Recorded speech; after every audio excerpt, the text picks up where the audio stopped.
How's it going, everybody? Welcome back. Today, I'm going to be getting into the differences between shared web hosting and VPS hosting so that you know how, well, to approach this if you're new to hosting, whether you want to go with shared web hosting, just regular shared web hosting, or VPS hosting. And of course, I'm going to be recommending my three favorites here: Bluehost, Hostgator, and Hostgator. So if you guys are interested in any of these, you'll find links to pricing and discounts in the description down below, and you'll also find full reviews if you'd like to learn more about them. Okay, so briefly, shared web hosting means sharing a server and its resources with other sites. That's bandwidth, storage, and, well, the whole thing. VPS web hosting creates a virtual environment that imitates a dedicated server, where you get a server and all of its resources to yourself, but within a shared hosting environment. Now, getting to some of the pros and cons of shared web hosting, starting with the pros, First of all, it's going to be the cheapest type of hosting out there. It's designed for beginners and tech novices, and it's got decent performance on static and low traffic websites. However, some of the cons would be is that, well, you have no dedicated resources, there are higher security risks, and sites you share a server with will, of course, affect your performance. Now, some of the pros of VPS hosting is that it's great value for money. It gives you more customizable control, and you have scalable plans that grow with your website in case you needed more resources. But some of the cons are, obviously, it's going to be slightly more expensive than shared web hosting. It requires basic technical knowledge, and you'll need to have a vague idea of how much storage and bandwidth you want. So yeah, of course, if you are a novice and you want a VPS host, let's say, to take care of everything for you, I definitely recommend Bluehost. They have some of the best customer support in business, and they'll hold your hand throughout the entire process until everything is pretty much live and you have your website ready to go. Okay, now moving on to resource allocation.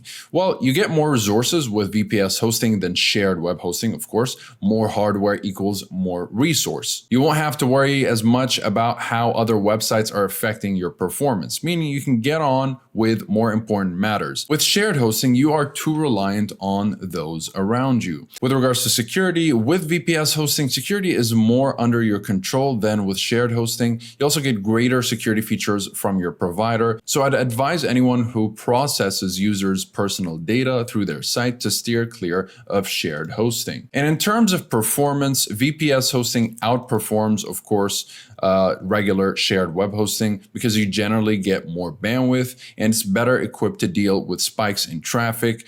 Shared hosting is absolutely fine for small sites without large volumes of visitors, but be wary of how a sudden increase in a site's popularity will impact performance. Now, in terms of configuration and customization, VPS hosting will, of course, beat shared hosting for customization, especially since most people will opt for a managed plan. You don't need to worry about setting anything up, and it's so much more flexible. So with VPS hosting, you decide your own limit needs, whereas with shared web hosting, it's far more regimented. Now, when it comes to scalability, VPS hosting wins again. Like I said, shared hosting has its perks, and for personal sites or small startups, it fits the bill. But if you want to scale without the worry of your website crashing, VPS hosting is the one for you for sure. Now, with regards to pricing, of course, shared web hosting is going to be cheaper, significantly cheaper, actually. And if you want to host your website on the cheap, well, there's no real argument, as shared hosting is undeniably cheaper than VPS hosting, as you can tell here. It's still important to note, though, that shared hosting is a little limited for sites with big ambitions. Now, you can always upgrade from a shared web hosting plan to a VPS hosting plan. And if you're looking for, let's say, slightly cheaper VPS hosting plans, you can definitely find those with Hostgator. Bluehost is a little bit more limited with regards to the plans they have. They just have 3 plans, whereas Hostgator has a lot of plans, and you can get a cheap VPS plan. But of course, keep in mind that you're going going to have little resources. And Hostgator is the same as Bluehost here. You're going to just be stuck with these three. And with Hostgator, it's similar to Bluehost. You are stuck with these three plans, whereas Hostingr does give you a little bit more of an option, but you just have to know the resources. So make sure that you talk to the web hosting provider support so that they can give you advice on what could be best for your particular website. Now, if you're just starting out and you want to start a website and kind of get it going and you're not expecting a lot of traffic, at least in the beginning, a shared web hosting plan will be just fine.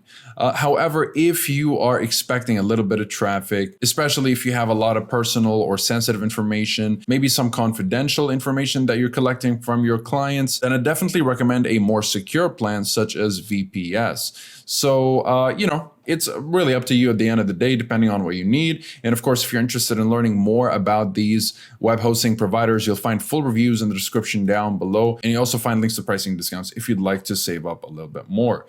Besides that, comment below if you have any questions. I'll be happy to answer all of them. Like and subscribe if you'd like to support the channel and stay up to date with everything web hosting. Thank you guys very much for watching, and I'll see you in the next one. Have a wonderful day.